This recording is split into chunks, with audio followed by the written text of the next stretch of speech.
अच्छा इरज, अभी तो हमें बात कर रहे हैं कि जो साइंटिस्ट थे उन्होंने हुँ, क्या क्या डिस्कवर किया।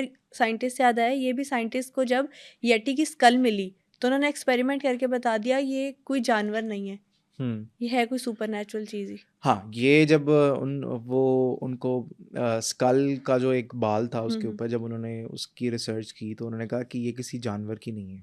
ये एक और कोई सुपरनैचुरल क्रिएचर है और ये एग्ज़िस्ट करता है और अभी तक उनको हमारे अकॉर्डिंग हम्म। ऑब्वियसली जो इन्फॉर्मेशन हम तक पहुंची है तो हमारे अकॉर्डिंग उनको शायद यही लगता हो, हमें शायद यही लगता हो कि वो उनके ओरिजिन तक नहीं पहुंच सके।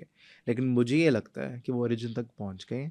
उन्होंने येटी को उठा भी ली है और वो एक्सपेरिमेंट्स भी उसके ऊपर कर रहे हैं। अच्छा, हमने ना बड़े इंटरेस्टिंग सुपर नेचुरल चीज़ों पर बात की और सुपर नेचुरल चीज़ों पे किस किस तरह से एक्सपेरिमेंट किया जाता है, किस तरह से जो आम दुनिया है उसकी नज़रों से छुपाई जाता है इन चीज़ों को। आपने कोई स्ट्रेंजस्ट सुपर नेचुरल एक्सपेरिमेंट कभी रियल लाइफ में होते हुए सुना है, या फिर कोई सुपर नेचुरल एक्सपीरियंस बहुत स्ट्रेंज हुआ हो?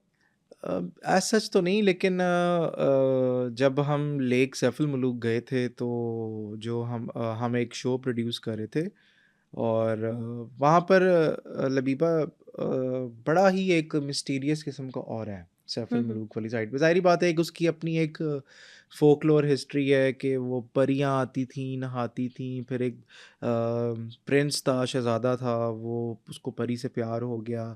दियो को पता लगा तो दियो उसके पीछे भागा, उस वो रोने लग गया कि परी भाग गई है। उसने पैर मारा और पूरा नरान का कान जो था वो वहाँ पे फ्लड आ गया।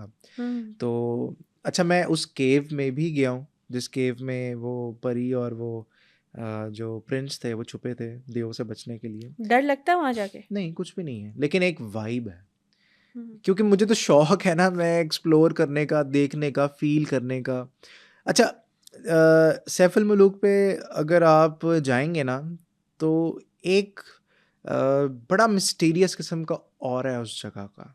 हम्म। वहाँ पर आपको फील होता है कि कोई ना कोई एंटिटी आपके साथ साथ है। और जब आप वहाँ पर जाते हैं तो जब बादल वहाँ पर आते हैं तो वो बादल भी कोई नॉर्मल बादल नहीं होते। एक होता है ना क्लाउडी वेदर, हम्म। लेकिन वो क्लाउडी वेदर लग नहीं रहा होता। वो बड़ा ही एक अजीबो गरीब किस्म का एक टनल टाइप क्लाउड बनता है वहाँ पर सैफुल मलूक में। फिर बारिश स्टार्ट होती है, बर्फ़ पड़ना स्टार्ट होती है और उससे थोड़ा सा ही आगे सैफुल मलूक से मेरे ख्याल से 3 या 4 घंटे की ट्रैक पे आपका वो है आंसू झील।